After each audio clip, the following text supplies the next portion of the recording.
I'm uncomfortable with the fact that despite all the friends that Charlie Kirk made, all the schmoozing that he did, presidents, right, department heads, I am the only person that is publicly demanding further investigation into his assassination. Why?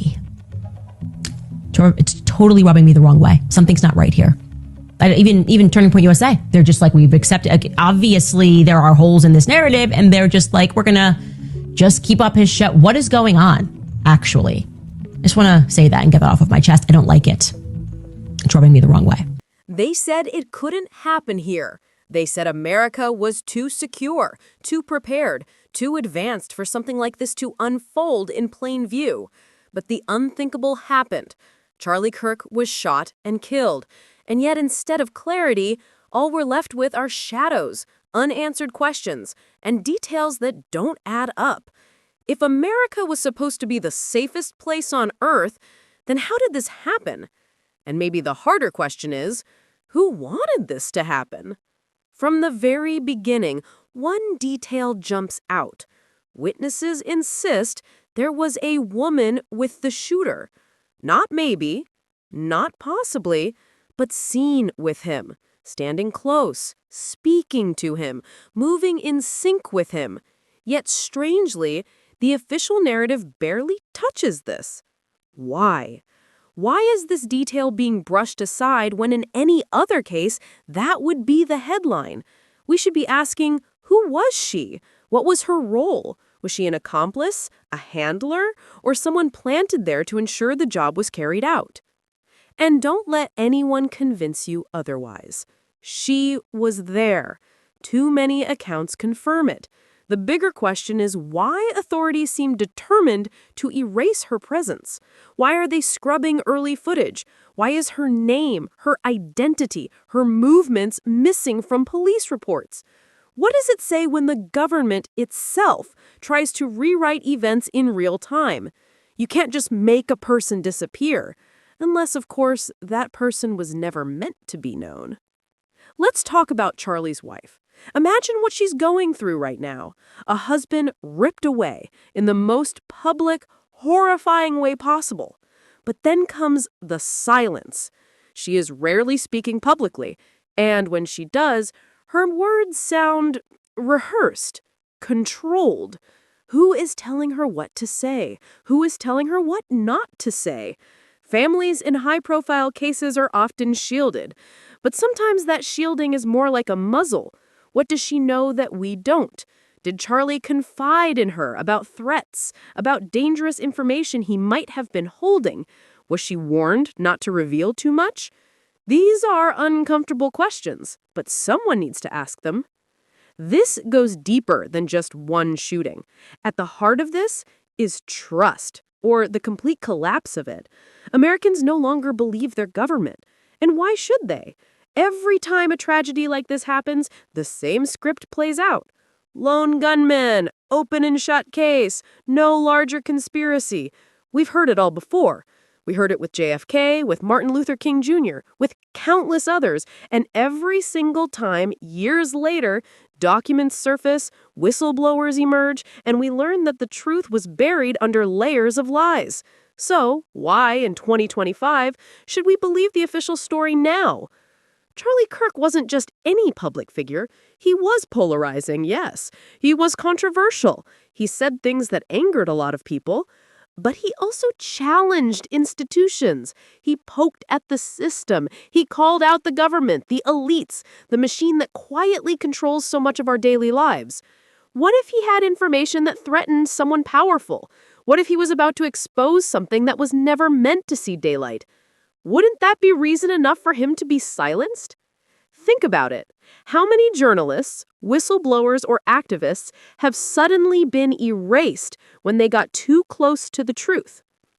And then the old man. Oh, the old man. While everyone focuses on the shooter, very few are asking about him, but we should. Because he wasn't just some random bystander. He was a distraction, loud, erratic, moving at the exact moment when confusion was most dangerous. And this isn't the first time he's done this. His history is bizarre, almost too bizarre to be coincidence. This same man appeared in a documentary about 9/11. But when questioned, he claimed he wasn't there. He said he was in Denver watching from a hotel lobby. Strange, isn't it? Then, years later, he made threats against the Salt Lake Marathon after the Boston Marathon bombing. Again, another moment of chaos, and there he was, inserting himself, causing trouble. Utah police know him well. He's been labeled a disruptor, a troublemaker. So why was he at Charlie Kirk's event? Why do the same faces keep circling America's darkest tragedies?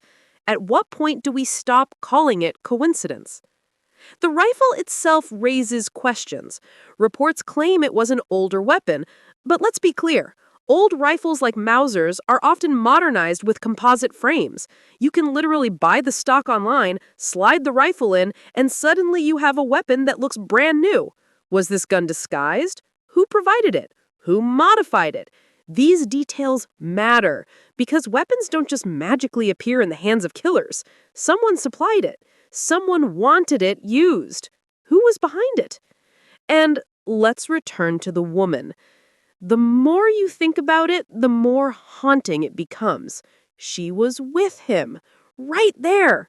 Witnesses say she moved with him. Did she whisper to him? Did she give him the signal? Did she vanish the second the shot was fired? Why won't they show us her face? And if she had nothing to do with it, then why not just prove it? Release the footage, clear her name. Unless, of course, clearing her name would expose a bigger truth. And let's be honest, how many times have we seen this play before? A shooter acts alone, authorities give us a neat package, the media repeats the script, and anyone who dares to ask questions is labeled a conspiracy theorist. But history has taught us that asking questions is the only way the truth ever comes out. Isn't it suspicious how quickly narratives are locked down, how quickly inconvenient witnesses are silenced, how quickly evidence disappears? You, the viewer, need to ask yourself, does any of this feel right? Or does it feel orchestrated, planned, too clean? Because in real life, events are messy. But in cases like this, they are presented with perfect clarity as if the story was written before it even happened. Why is that? Who benefits from telling us a single, controlled version of events? Think about Charlie's influence. Think about his reach. His words traveled across America, sparking debate, sparking anger, sparking a loyalty. He was more than a man. He was a symbol. Symbols are powerful. Symbols threaten power. And when symbols fall, people take notice. Was Charlie meant to fall? Was his death meant to send a message? The wife, the woman with the shooter, the old man, the weapon, the silence from authorities, all these pieces form a picture that doesn't make sense unless you're willing to consider that maybe, just maybe, we aren't supposed to have the whole picture. Viewers, don't just listen to me. Think for yourself. Why hasn't the woman been named? Why was the old man even there? Why is Charlie's wife speaking in carefully measured tones? Why is the government once again pushing a story that leaves out more than it reveals? We may never get the full truth unless we demand it, unless we keep watching, keep questioning, and keep speaking out. Because if we stay silent, if we just accept what we're told, then we are complicit in letting this happen again. And here's the most chilling question. Who's next? This story is far from over. Stay tuned because the next layer of this investigation will raise even more disturbing questions. If you haven't already, subscribe and turn on notifications because you don't want to miss what comes next. And in the comments, I want to hear from you. Who do you think the woman was? Do you think the old man was just a coincidence? Or was he part of something bigger? What was Charlie really silenced for? Tell us, debate it, share this video, because your voice matters, and silence only helps those who want the truth buried. This is only the beginning.